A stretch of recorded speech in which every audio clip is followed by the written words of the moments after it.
Cribl stream functions. The comment function.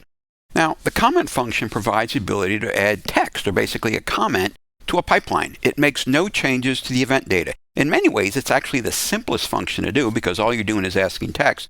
But also, it's very, very important because if you're creating a function and maybe somebody else might look at it in the future, or there's a lot of different ways you can shape the data with different functions. So sometimes it's very, very important to put in there what the purpose of this was, because sometimes it might not be clear. The added comment is really only visible within the pipeline, the UI, so it's useful for labeling different steps as you go along the way. And if you kind of look at here, this is the one I did in the previous module, and it was the mass function.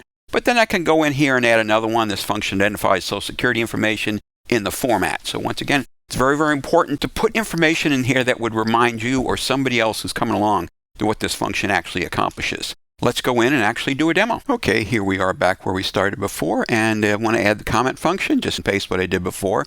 Because the mass function we're using above is just focusing on a format of social equals in a number, there could be different ways to do it. So I want to identify here, this function identifies Social Security information in the format, social equals, and the Social Security number, and masses. So once again, pretty simple. In other use cases, it might be more complex.